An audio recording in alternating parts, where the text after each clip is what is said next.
الفوز بالزلفى عند الملك العظيم والصلاة والسلام على من أرسله الله وهدنا إلى الصراط المستقيم وعلى آله وصحبه الفائزين من صحبته واتباعه بالخلود في دار البقاء والنعيم. Alhamdulillah di malam hari ini kita bisa salat maghrib berjamaah. Mudah-mudahan amal ibadah kita diterima oleh Allah Subhanahu wa taala.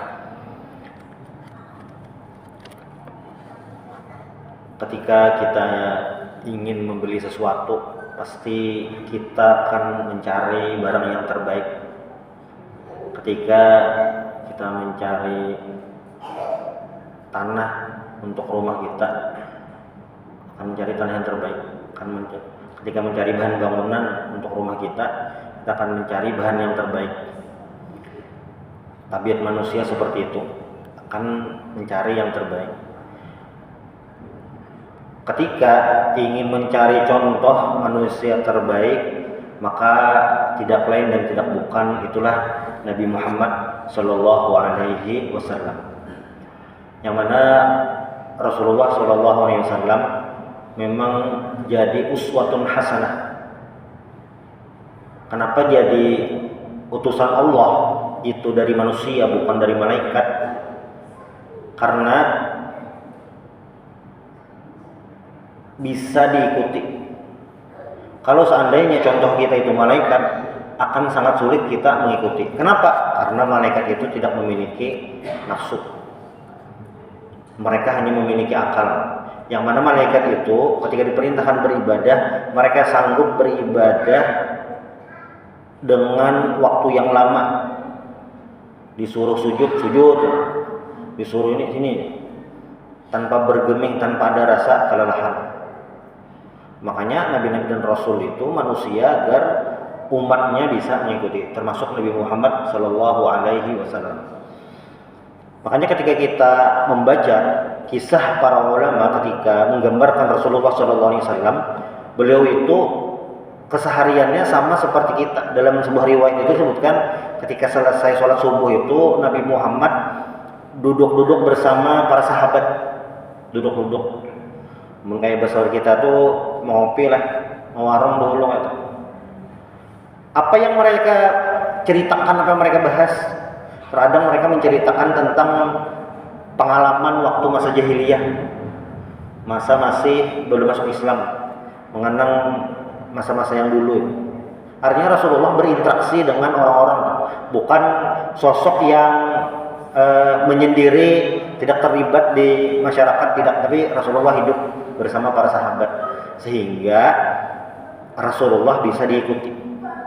Bagaimana dari perilaku hidup Rasulullah itu, mulai yang paling sederhana sampai yang paling sulit, itu para ulama menceritakan kepada kita.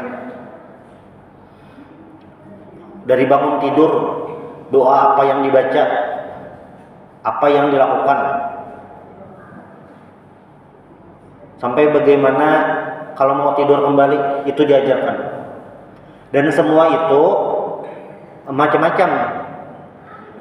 Kayak misalnya sebelum tidur itu salah satu sunnah yang diajarkan Rasulullah adalah mematikan lampu. Jadi sesederhana itu kita mengikuti sunnah Rasulullah. Di zaman Rasulullah itu lampu itu kan dari api, mungkin lampu templok lah. Kenapa dimatikan? Itu dikhawatirkan kalau ada tikus lewat, jadi lampunya jatuh, terbakar, akan bakar rumah. Nah, itu. Kalau sekarang apakah hadis ini masih berlaku? Ya masih. Paling tidak akan menghemat listrik. Bahkan dikatakan itu dalam dunia kesehatan, bagusnya lampunya dimatiin. Bagusnya. Anu jar ulun amun mati lampu ini kalau binak. Kayak apa? Ya mungkin di sebelah mana yang dimatikan. Kalau tidak bisa di tempat tidur atau apa, ada beberapa tempat yang dimatikan. Sesederhana itu sunnah dari Rasulullah Sallallahu Alaihi Wasallam. Nah, maka kecintaan kita kepada Rasulullah Sallallahu Alaihi Wasallam ini harus selalu kita jaga, karena rasa cinta itu adalah bukan rasa yang akan selalu ada, Tetapi apa? Rasa cinta itu adalah rasa yang harus dirawat. Hari ini kita suka dengan tipe ini, besok bisa beda lagi. Karena memang manusia ini berubah-ubah.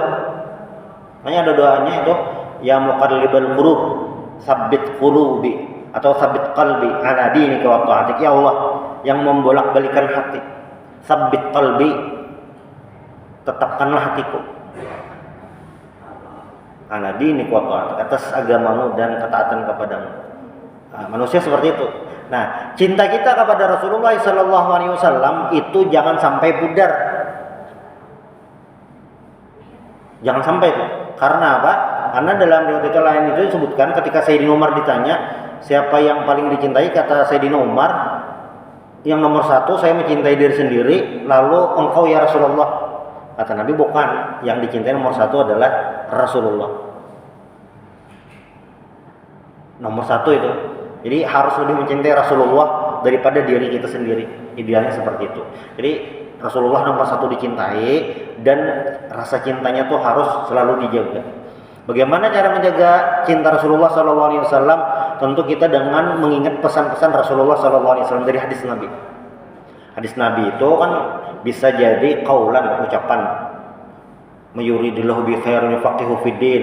Siapa yang Allah inginkan kebaikan kepada orang tersebut, Allah pahamkan ilmu agama. Di hadis lain, man salaka tariqan yaltamisu fi ilman, sahalallahu bihi tariqan ilal jannah.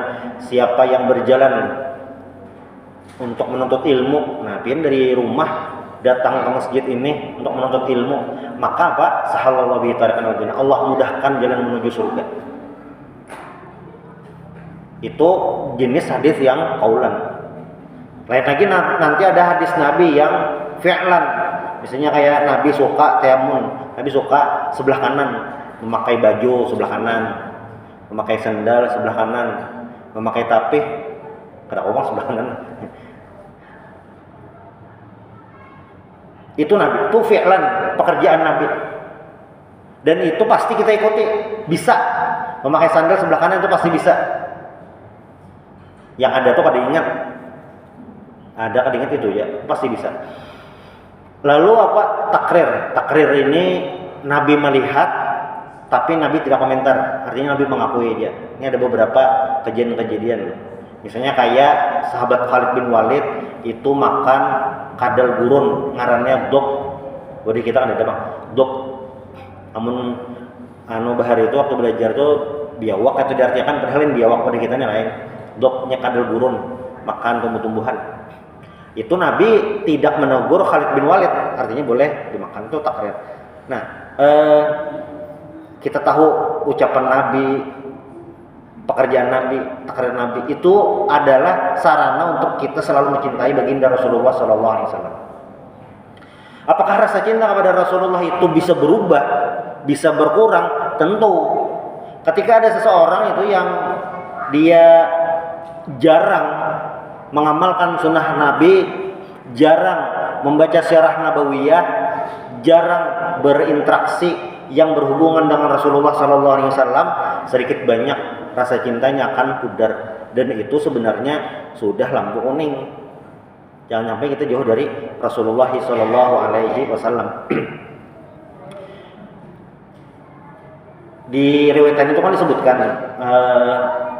iman saja, iman yang itu jadi modal seseorang itu masuk surga, itu bisa yazid wa yanqus, bisa naik bisa turun.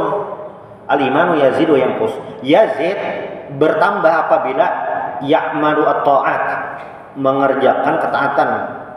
Tapi wa yanqus, dan bisa berkurang apabila mengerjakan keburukan. Nah, yang namanya masuk nusyaitan mahalul khata wan nisyan, tempat salah dan lupa lah, itu pasti sudah, itu pasti. Bila pian semingguan kada pernah kada ingat terus.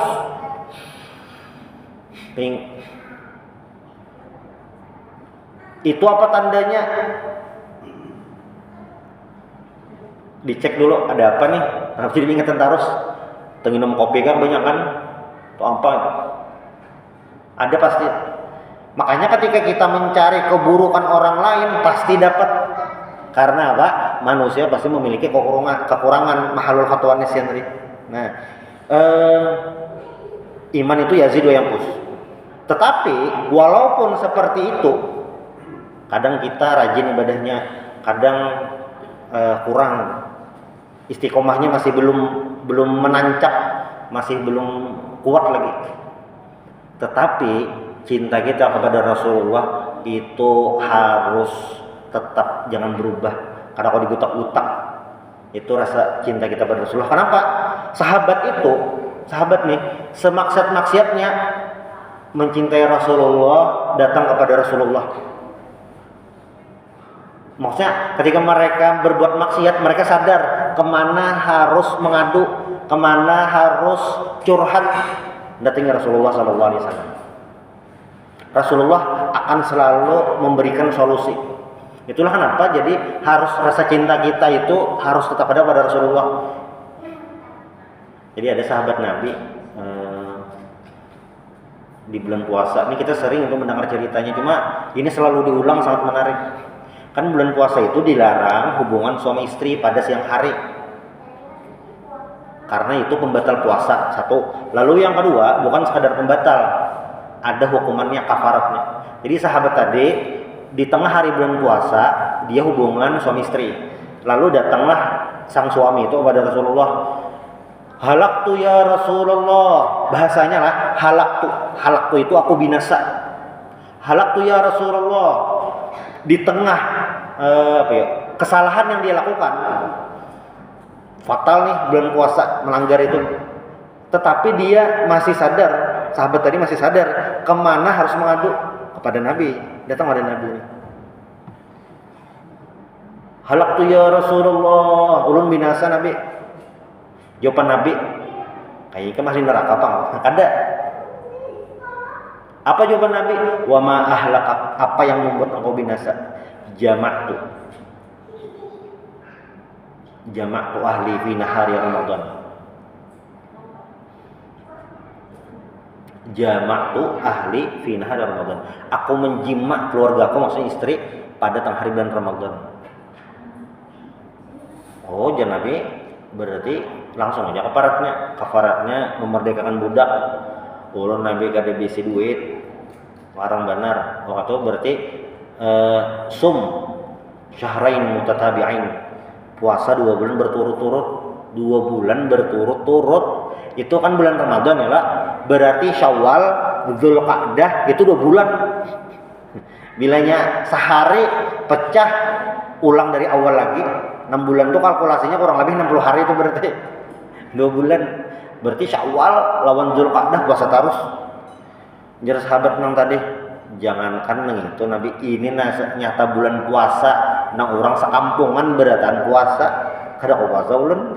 Apalagi nang itu belain. Nah ini aja Nabi, kami bersedekah ke 60 orang fakir miskin. Bah itu jar sahabat tadi, ulun kada ada Nabi yang ada di bisi apa-apa. Lalu Nabi sampai tekurihing. Nabi tekurihing apa? Kada lalu orangnya nih. Kada bisa apa? Harta kada. Makanya Nabi ambilkan makanan. Sampai Nabi ambilkan makanan, kurma lah. Ini tolong bagikan kepada yang kada mampu. Sahabat ini menyambat pulang. Ini mun bahasa Banjar lah bore bener itu. Bertingkah bener orang nih. Tapi apa? Nabi masih memberikan kesempatan itu. Nah, makanya rasa cinta Rasulullah kepada umatnya itu besar. Berarti kita harus membalas cinta Rasulullah SAW. Jangan sampai cinta itu hanya cinta bertepuk sebelah tangan aja. Rasulullah sayang sama umatnya, kitanya malah pindah tingkah, jangan sampai kayak itu. Makanya dalam hadis Nabi itu kan, hadis yang lain yang ujar Nabi kan, kullu ummati yadkhulunal jannata illa man aba. Setiap umatku ini seberataan masuk surga kecuali yang kada hakun. Siapa? Jar sahabat nak kada hakun nih. Anehnya maka ada kada hakun. Nah, nak kada hakun itu adalah yang tidak taat kepada Allah dan Rasulullah. Itu nak kada hakun. Pas dijulung ke rumah dan lakian tadi, di sini Pang, di kampung ini nah, Nabi Madinah ini nah, nang paling miskin tuh kami Pang. Paling miskin ini kami. Nabi tawarhin ya. Engkau itu kan bagi diri sang keluarga kami aja. Gak sama orang yang aja. Kayak itu tuh, dia melakukan kesalahan. Kalau melakukan kesalahan, ingat kepada siapa mengadu. Di kesempatan lain, seorang perempuan berzina. Jadi berzina itu kan ada dua hukuman. Satu, perempuan yang sudah menikah, sama nih perempuan atau laki-laki yang sudah menikah atau yang belum menikah. Kalau belum menikah itu hukumannya 100 kali cambuk dan diasingkan setahun. Itu hukumannya apa, gerang, faidahnya, manfaatnya apa. Jadi misalnya lah, ini orang berzina tapi belum menikah, lalu dihukum yang 100 kali cambuk, diasingkan setahun, itu dosa berzinanya habis dah. Di akhirat ada lagi dosa zinanya tuh. Itu faidahnya yang dihukum kayak ini. Tapi kita aja lah menghukum seorang, ada awal nih. Ini harus dari pemerintah. Nah itu diasingkan setahun. Ini yang bujang, amun wadah kita diasingkan tuh bisa dikirim ke Pulau Kembang lah kira-kira. Asing bener apa enggak? Lalu itu yang bujang. Tapi kalau yang sudah menikah itu dirajam. Dirajam tuh dikubur hidup-hidup, dilempar pakai batu sampai mati. Perempuan tadi kebetulan sudah menikah, berarti dihukum rajam. Apakah ketika perempuan tadi ikrar mengaku kepada Nabi langsung dihukum? Ternyata tidak. Tapi Nabi masih memberi kesempatan. Jadi Nabi mabuk kabinan tadi. Masa mengaku? Kadang Nabi jar sahabat, binan ini dasar bujur warasnya. Lalu jar Nabi hadangi sampai beranak. Kalau selama beberapa bulan itu perempuan ini menarik pengakuan, hukuman tidak jadi dilaksanakan. Kayak itu rumusnya. Soalnya binian pas beranak datang lagi kepada Nabi. Nabi hukum saya, dan Nabi karena imbat untuk menyusui. Nah, imbat untuk menyusui mungkin berapa bulan itu? Mungkin 2 tahun, 4 tahun, cuma lawas lah. Anak tadi sudah dia menanggung, lalu perempuan tadi dirajam, meninggal. Imam meninggal, apa yang terjadi? Ada sahabat tuh kayak, darah najis nih. Darah, kan meninggal tuh berdarah. Lalu Nabi jangan salah, darahnya ini kalau maghfirah perempuan ini kalau dibagi ke 70 penduduk Madinah itu bisa dibagi, ibarat maghfirah atau keampunan yang didapat itu bentuknya duit, kalau dibagi gitu. Maghfirahnya kalau dibagi. Dan Nabi yang menyolatkan perempuan tadi. Itu. Jadi walaupun perempuan tadi dosanya zina, dosa besarnya, ujar Imam Az-Zahabi dalam kitab Al-Kabair itu termasuk dosa besar. Dan zina ini di Al-Quran itu yang redaksinya itulah wala taqrabuz zina. Perbuatan zina tuh kayak ini di sini misalnya lah, batasnya di sini. Mendekati itu zina tuh di sini. Ini jaraknya masih jauh lagi. Kadang-kadang manusia tuh yang ketemu langsung berzina, kadang-kadang rumusnya ketemu di jalan langsung zina, kadang-kadang itu ada sesuatu sebelumnya dulu. Nah, misalnya zina tuh di sini, mendekati zina tuh di sini, kesini tuh kan kada boleh dah. Wala taqrabuz zina. Dosanya kemana-mana. Tapi apa? Yang perempuan tadi ketika minta kafarat dosa kepada Rasulullah diampuni Allah, masih ada jalan kembali. Nah, itu rasa cinta kepada Rasulullah SAW. Ketika sudah rasa cinta tertanam di hati kita, maka kehidupan Nabi, lika-liku kehidupan beliau itu akan semakin mudah. Bagaimana Rasulullah SAW itu tugasnya dalam surah Al-Ahzab itu kan ujar Allah Ta'ala, ya ayyuhan nabiyyu inna arsalnaka syahidan wa mubasyiran wa nadhira. Wahai Nabi, maksudnya Nabi Muhammad SAW, khitabnya itu mufrad, langsung lawan Nabi. Jadi Allah memandiri Nabi Muhammad, ya ayyuhan nabiyyu inna arsalnaka. Inna itu huruf taukid. Apa makna huruf taukid?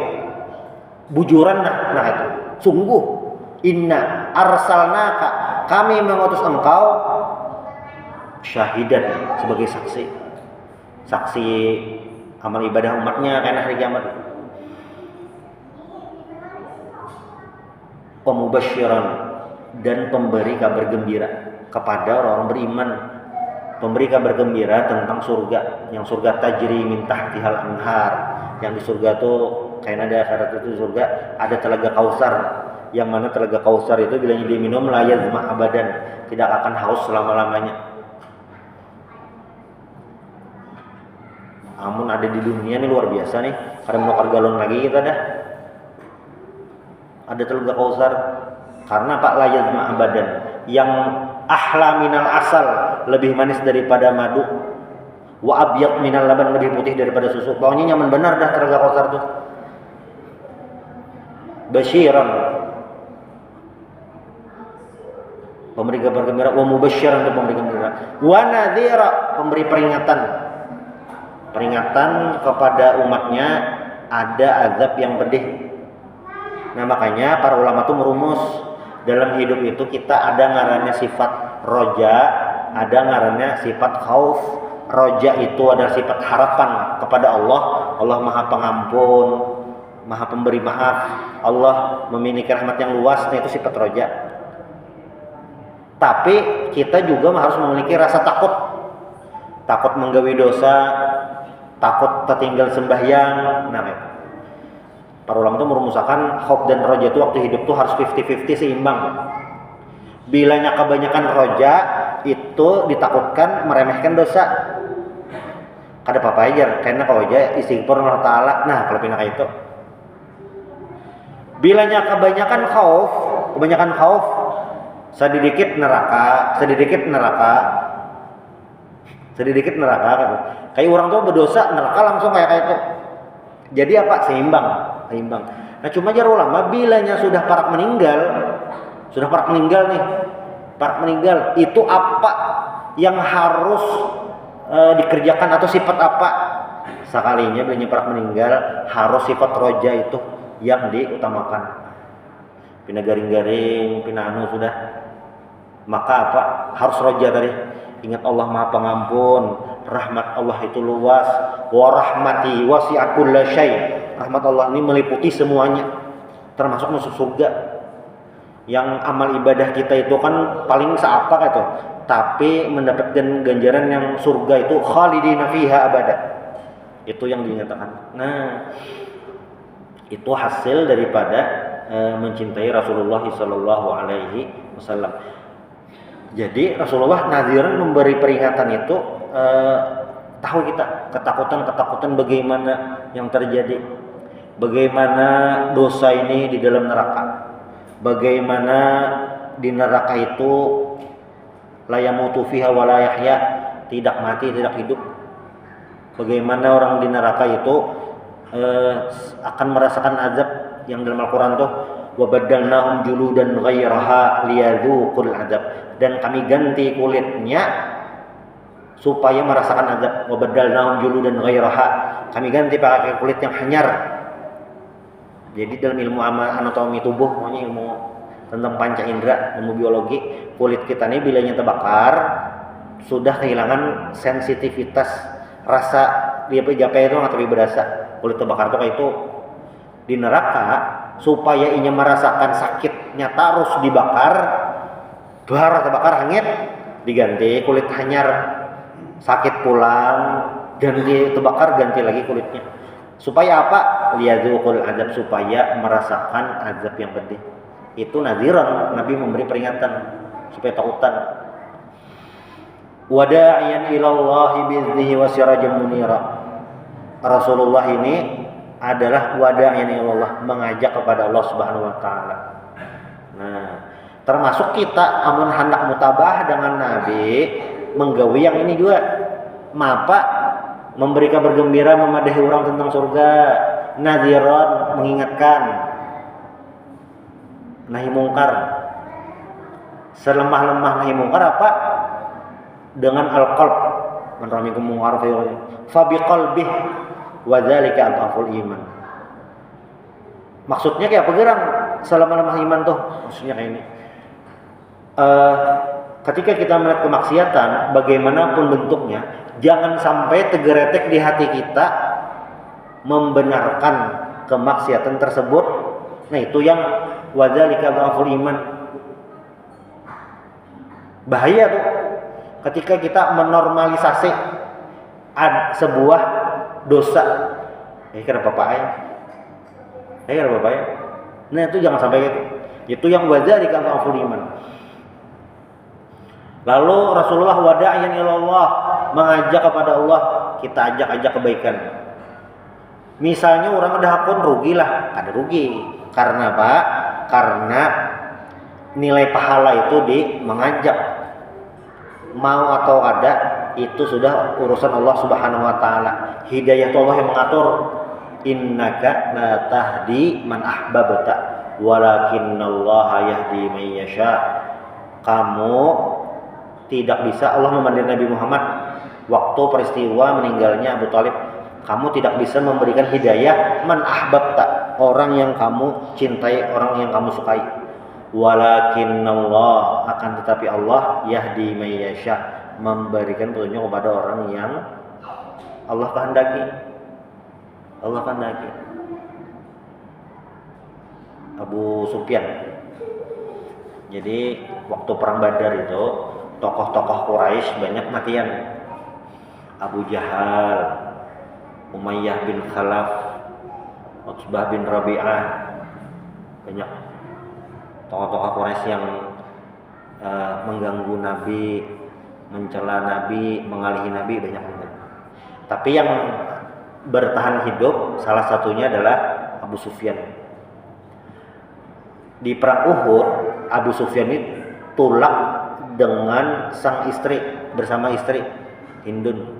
Yang istrinya ini yang memakan jantung atau hati Sayyidina Hamzah, yang menyuruh Wahsy untuk membunuh Hamzah itu istri Abu Sufyan.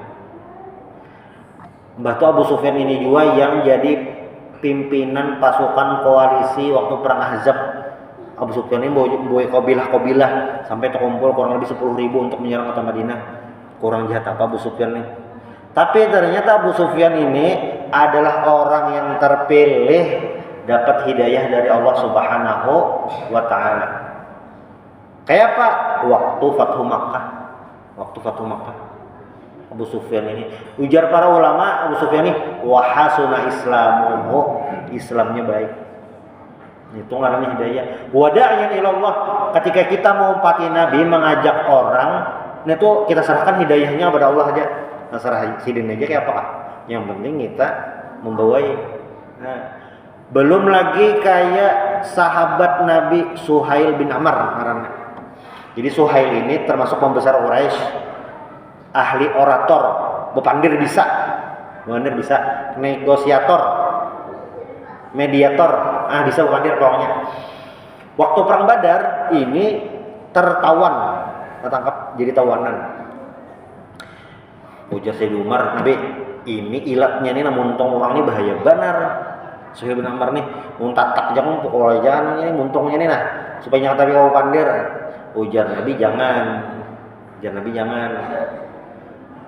Karena mulutnya ini atau lidahnya ini akan membuat kamu yasur, akan membuat kamu gembira di suatu saat nanti.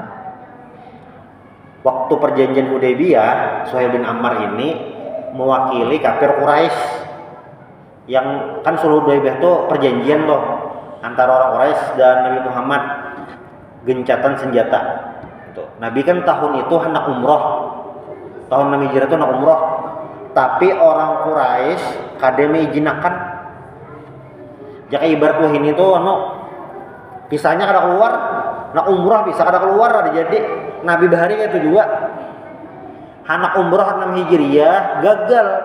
Umrohnya apabila umrah qadanya itu apabila 7 Hijriah. Nah 6 Hijriah itu sulh Hudaybiyah itu yang mewakil kafir Quraisy Suhail bin Amr. Jadi waktu Sayyidina Ali menulis di surat min Muhammad Rasulullah, ujar Suhail, jangan ditulis, kami kada percaya Muhammad Rasulullah. Sayyidina Ali ini sangkal dah, ujar Nabi, hapus jah biar jauh. Tapi sekalinya waktu Nabi meninggal, pas orang Mekah hendak, jadi Suhail bin Amr ini masuk Islam waktu Fathu Mekah 8 Hijriah. Hudaybiyah itu 6 Hijriah. Sulh Hudaybiyah itu 6 Hijriah. Nabi umroh itu tahun 7 Hijriah. Tahun 8 Hijriahnya Fathu Makkah. Nah, Fathu Makkah itu Suhail di Islam. Tahun 11 Hijriah Nabi meninggal. Waktu meninggal itu orang-orang Makkah hendak murtad pulang, hendak memberontak. Sekalinya siapa yang membujuk kembali? Suhail bin Ammar tadi. Ujar Suhail, jangan menyupani orang sini nah. Masuk Islam terudi sudah, murtad nak berdahulu lah. Nah, ada jadi. Ini ngarannya hidayah. Wada'iyan ilallahi biiznihi wa sirajum munira. Siraj itu lampu, munira yang menerangi. Jadi Rasulullah itu diumpamakan seperti sebuah lampu yang menerangi. Makanya Rasulullah itu yang yukhrijun nas minadh dhulumati ilan nur. Daripada kegelapan menuju terang tadi. Terang apa? Cahaya hidayah. Cahaya hidayah. Yang sahabat itu waktu sebelum Islam itu macam-macam kelakuannya, tetapi ketika masuk Islam berubah 180 derajat untuk berbakti. Nah, disinilah rasa cinta kepada Rasulullah SAW. Lalu misalnya lah kayak pegerang kita mencintai Rasulullah tuh contohnya tuh kayak apa? Nah kayak apa caranya tuh nah? Contoh yang terbaik tuh kayak apa? Itu kayak digawe sahabat. Para sahabat itu mencontohkan cara mencintai Rasulullah itu bagaimana. Yang ujar Nabi sahabat itu khairul qurun qarni tsummal ladzina yalunhum tsummal ladzina yalunhum. Generasi terbaik ya generasi sahabat. Kadang kita kan pada tahu nih cinta Nabi itu kayak apa? Caranya itu kayak apa? Mumpati hadis Nabi kah itu? Membaca kisah Nabi aja kayak apa? Kayak yang digawi sahabat. Apa yang digawi sahabat? Sahabat ini dasar lah. Pokoknya bilangnya ujar Nabi nomor 1. Nah ini yang ngalih bener. Waktu banyak kasus-kasusnya tuh. Waktu Nabi hijrah. Ada ngarannya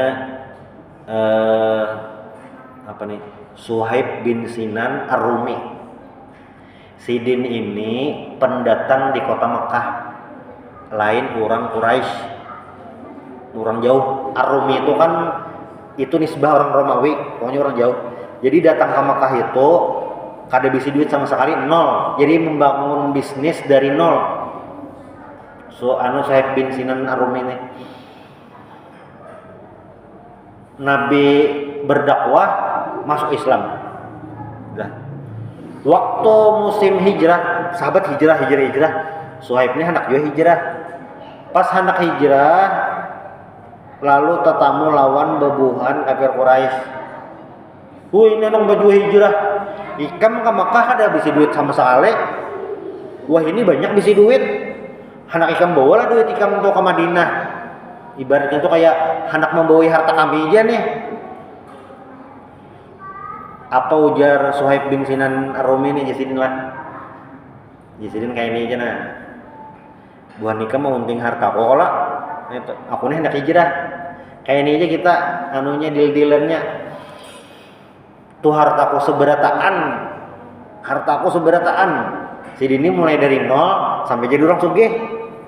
Jangan nyobain itu sertifikat tanah, BPKB kendaraan, BPKB Fortuner, Pajero, ambil aja beratan, kulkas 2 pintu, ambil aja beratan. Ambil aja asal aku mau hijrah. Jernang tong madeng tadi. Ya ada Bapak silakan. Ambilinya.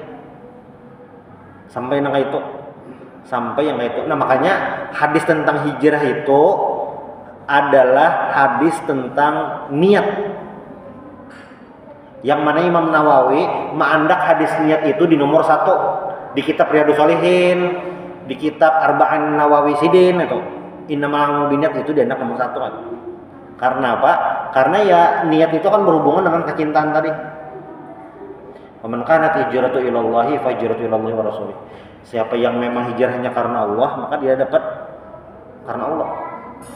Siapa yang kita ini beribadah ini karena Allah, ya hasilnya itu juga. Bilanya kita beribadah ini karena faktor dunia tadi hilang, nah wassalam dah. Wassalam. Makanya Sayyidina Abu Bakar waktu Nabi meninggal memadahi para sahabat, ujar Sayyidina Abu Bakar, "Man kana ya'budu Muhammadan fa inna Muhammadan qad mat."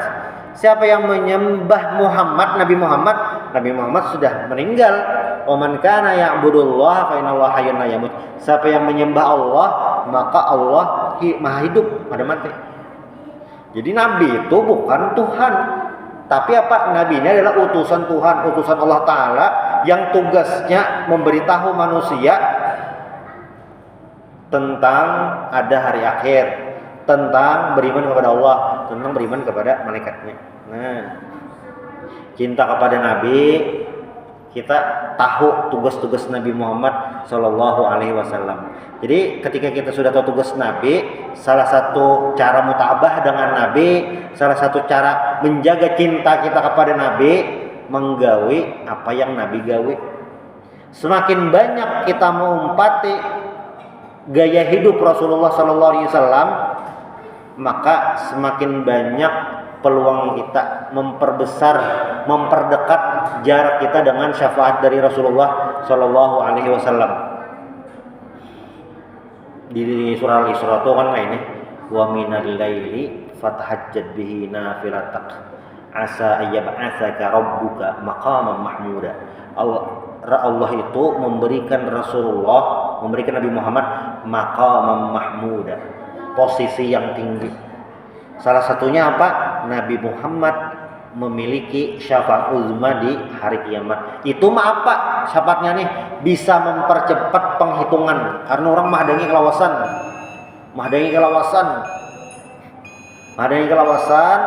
lalu mencari syafaat kepada Nabi Adam kada kawa, Nabi Nuh kada kawa, sekalinya kepada Nabi Muhammad sallallahu alaihi wasallam. Itulah kenapa kita harus mencintai Nabi, mengumpati Nabi Muhammad. Salah satunya supaya dapat syafaat dari Rasulullah sallallahu alaihi wasallam yaumal qiyamah. Mudah-mudahan kita selalu mendapatkan taufik hidayah dari Allah Subhanahu wa taala. Subhanallah bihamdik asyhadu an la ilaha illa anta astaghfiruka wa atubu ilaik. Assalamualaikum warahmatullahi wabarakatuh.